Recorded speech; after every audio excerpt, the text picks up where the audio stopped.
Assalamualaikum warahmatullahi wabarakatuh. Innal hamdalillah nahmaduhu wa nusalli wa nusallimu ala rasulihil karim. Asyhadu an la ilaha illallah wa asyhadu anna Muhammadan abduhu wa rasuluh. Allahumma salli ala sayyidina Muhammad wa ala ali sayyidina Muhammad. Amma ba'd. Alhamdulillah sahabat beriman, jika video ini muncul di berandamu, ini adalah petunjuk dari Allah kepadamu. Setidaknya sempatkanlah menulis sholawat kepada Nabi Muhammad SAW di kolom komentar. Insya Allah bisa menjadi bukti kecintaan kita untuk mendapatkan syafaat kelak di akhirat. Amin, Allahumma amin.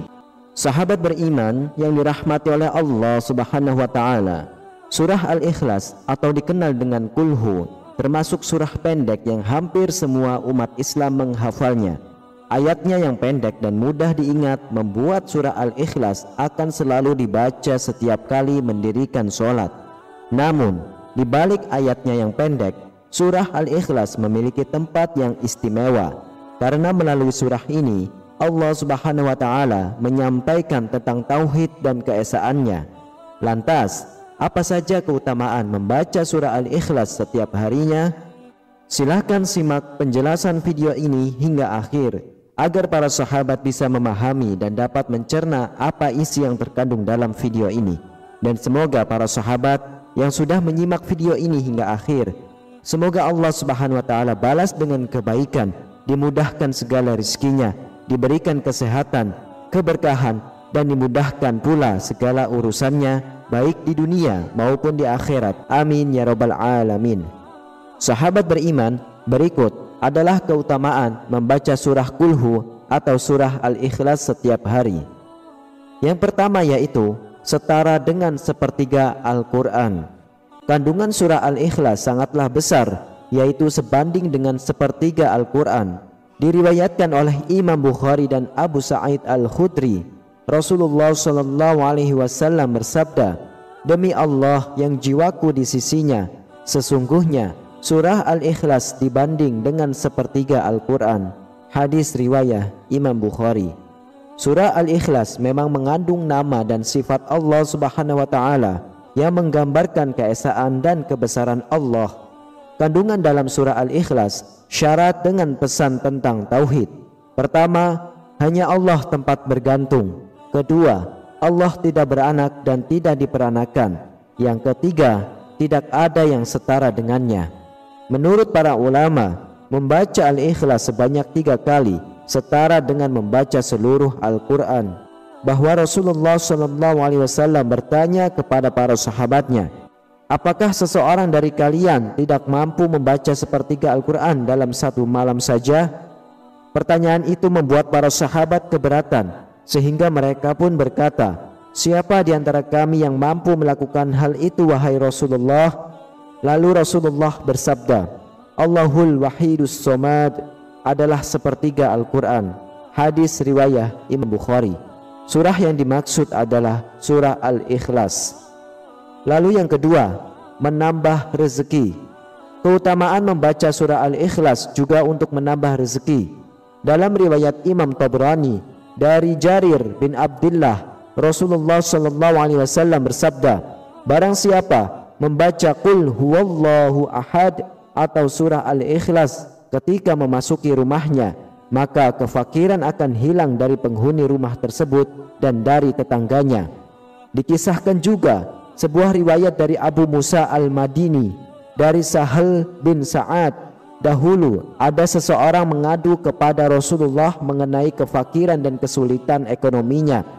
Kemudian Rasulullah SAW berkata kepadanya, "Jika kamu masuk rumah, ucapkanlah salam jika ada seseorang di dalamnya. Jika tidak ada seseorang, maka ucapkanlah salam padaku dan bacalah Qul huwallahu ahad 1 kali." Orang itu mengerjakan perintah Rasulullah SAW.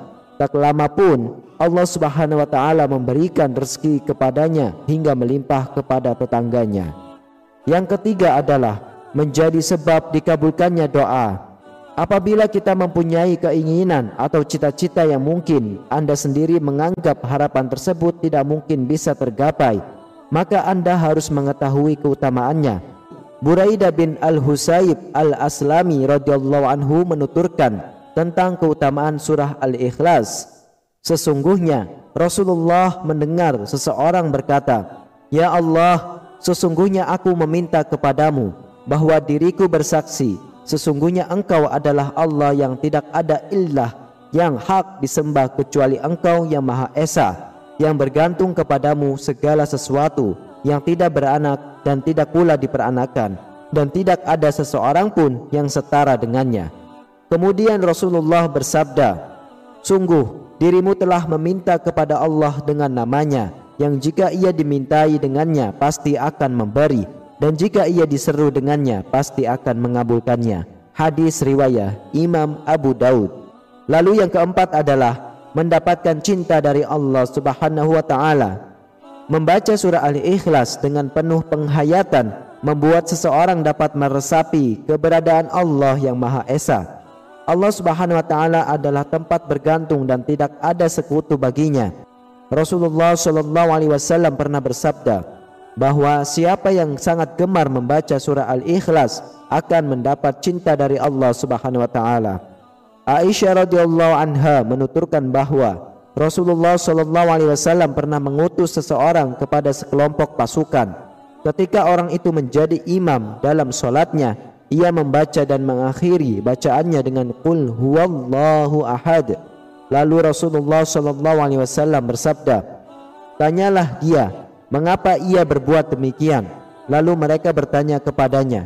Ia pun menjawab, "Karena surah ini mengandung sifat Ar-Rahman dan aku cinta untuk membaca surah ini." Lalu Rasulullah sallallahu alaihi wasallam bersabda, "Beritahu dia, sesungguhnya Allah pun mencintainya." Lalu yang kelima, menjadikan seseorang masuk surga. Keutamaan surah Al-Ikhlas yang kelima adalah apabila dibaca oleh seseorang dengan hati yang hadir, hal yang demikian seseorang tersebut bisa masuk surga. Dituturkan Abu Hurairah radhiyallahu anhu, suatu hari ia sedang bersama Rasulullah, lalu beliau mendengar seseorang membaca surah Al-Ikhlas, maka Rasulullah bersabda, "Telah wajib." Abu Hurairah bertanya, "Apa yang wajib?" Rasulullah bersabda, "Telah wajib baginya surga." Hadis riwayat Imam Tirmizi. Kemudian yang keenam, menjadi pelindung. Keutamaan berikutnya adalah apabila seseorang membacanya diikuti dengan surah An-Nas dan Al-Falaq, hal tersebut akan menjadi pelindung yang membacanya. Hal ini diajarkan oleh Rasulullah sallallahu alaihi wasallam, dituturkan oleh Uqbah bin Amir Al-Juhani radhiyallahu anhu. Rasulullah sallallahu alaihi wasallam bersabda, "Tidak ada seseorang pun yang berlindung dari segala keburukan seperti orang yang berlindung dengannya 3 surah tersebut." Hadis riwayat Imam An-Nasa'i. Ketiga surah tersebut tak hanya menjaga dengan keadaan sedang terjaga, ketiga surah itu juga bisa melindungi saat kita sedang tidur dan beristirahat. Dituturkan oleh Aisyah radhiyallahu anha, Rasulullah terbiasa membaca 3 surah tersebut sebelum tidur. Aisyah radhiyallahu anha menuturkan, sesungguhnya apabila Rasulullah ingin merebahkan tubuhnya atau tidur di tempat tidurnya setiap malam, beliau mengumpulkan kedua telapak tangannya, kemudian beliau sedikit meludah padanya sambil membaca surah Qul huwallahu ahad dan Qul a'udzu birabbin nas dan Qul a'udzu birabbil falaq. Kemudian setelah itu beliau mengusapkan kedua telapak tangannya ke seluruh tubuhnya yang dapat beliau jangkau. Beliau memulai dari kepalanya, wajahnya, dan bagian depan tubuhnya. Beliau melakukannya sebanyak 3 kali. Hadis riwayat Imam Bukhari. Godaan jin kafir pasti selalu menghampiri setiap harinya. Wallahu a'lam bishawab. Para sahabat beriman, itulah keutamaan surah Qulhu atau surah Al-Ikhlas yang dahsyat jika dibaca setiap hari. Semoga kita dimudahkan oleh Allah dan diberi istiqomah agar bisa mengamalkannya. Demikian, hanya ini yang bisa saya sampaikan. Semoga bermanfaat untuk kita semua. Amin, amin ya rabbal alamin. Wassalamualaikum warahmatullahi wabarakatuh.